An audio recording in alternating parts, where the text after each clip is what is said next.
Alright guys, just before we jump into the video, I want to make a quick announcement. This video is going to be about a new build that I didn't come up with, but a YouTuber Wids came up with. But I'm going to be showcasing my build, and that's about it, so enjoy the video. Okay, so I'm going to start off with my guns and their attachments. So I'm using a custom MX-70 MCS that has brutal, deadly, and vicious. My optic, I have a reflex sight with crit chance, optimal range, and headshot damage. Crit chance and headshot damage are very, very important for this build. On my underbarrel, I'm using a hand stop, 28.5% reload speed, critical hit damage, and accuracy. Accuracy and crit damage are extremely important for this build.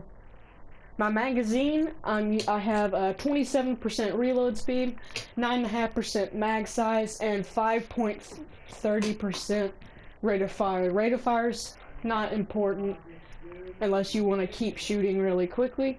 Reload speed's not important. Magazine size is pretty important. For some reason, just a little bit of advice, the quick release magazines actually work better for shotguns. I think it's actually because of reload speed, but I'm not sure. Okay, on to my sniper. I'm using a covert SRS with brutal, deadly, and adept. In case you don't know what adept is, after using a skill, your damage is increased by 10% for 15 seconds. Actually, no, your crit chance is increased by 10%, sorry. But anyways, let's get to the attachments. Okay, so my sniper, I'm using a MK4 M5A2 scope. This is just a basic sniper scope. It has 22% optimal range, 4% crit damage, and stability. I would rather have headshot damage than stability, but unfortunately I could not get one that had headshot damage and crit chance or crit damage. Moving on to my suppressor. My suppressor has 18% headshot damage, accuracy, and crit hit chance. Crit hit chance and headshot damage are extremely important for this build. I'm using a hand stop as my underbarrel. It has reload speed, stability, and optimal range. The reload speed is not that important. I would rather have like accuracy or crit damage if I could get it. Moving on to my extended mag, I have 102% mag size, 3% critical hit chance, and 5% rate of fire. Rate of fire and crit chance are very, very important. Okay, so moving on to my gear, I'm using 3-piece Sentry, 3-piece Hunter's Faith. I'm using a Sentry's Call harness that is geared towards firearms. Of course, you're going to want to have armor on everything that you can have it on. Mods, I've got an firearms mod with armor, and another one with exotic damage resilience for grenades. My mask is geared towards the firearms as well with crit chance. Crit chance is very, very important, and it has burn resistance, which is good for flame turrets. Onto my knee pads. My Sentry's Call knee pads are 1.3 items. I haven't gotten new ones yet, but these are geared towards health, and I have crit damage on them. Crit damage you do not want.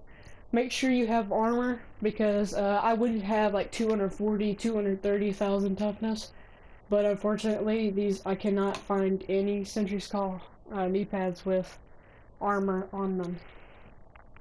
Moving to the backpack, I'm using a Hunter's Faith backpack.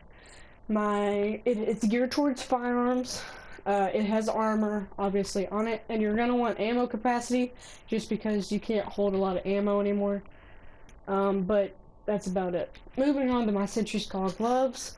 Mine are geared towards firearms, and I need to get different ones, because these have assault rifle damage, and they need to have shotgun damage. So if you can get Sentry's Call gloves with shotgun damage, crit chance, and crit damage geared towards firearms, then those are the gloves you want. Okay, on to my Hunter's Faith holster. I'm using Hunter's Faith, obviously, and mine, it has armor, and of course, that's really all you have. These are 1.3 items, that's why it has a skill attribute. But, that's about it for this build. I am going to go over my talents. With this build, I only run with the group, so I'm usually going to use either Recovery Link or Survivor Link. I run a Concealed Pulse, just for my team. And then I run, Booster Shot to amp up my damage and make my damage higher, because I also have Adept, which increases my crit chance by I think it was 15% for 10 seconds, so that's very, very useful. Alright, so as my talents, I'm using the exact same talents that I was using for my Predator's Mark.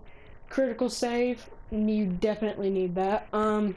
Tactical advance is very useful, but if you don't use that, you're running with a group, you could use triage or something else, or you could use one is none, but I'm using tactical advance because completing a cover-to-cover move increases weapon damage by 2% per meter, and the meters in this game are very, very small. Okay, so moving on to my third talent, I'm using Precision, which headshot a hostile to pulse them for 10 seconds. Believe it or not, some of you may not know this, but when they're pulsed by using Precision, it actually amps your damage just like a normal pulse, depending on your skill power. So I only have, what, a 64,000 skill power? So it's going to be like a 64,000 skill power pulse, but without actually pulsing them. So it's very, very useful. And then I use On the Move, kill a hostile while moving to reduce incoming damage by 30% for 10 seconds. Very, very helpful, because if I'm in a firefight and I kill an NPC, that's, or even a player, but it usually only works with NPCs. Once you kill them, that's 30% extra damage reduced from other players, so definitely a very, very good talent. Okay, that's gonna wrap it up for this video. I hope you guys enjoyed, and I'll see you guys next time. Goodbye.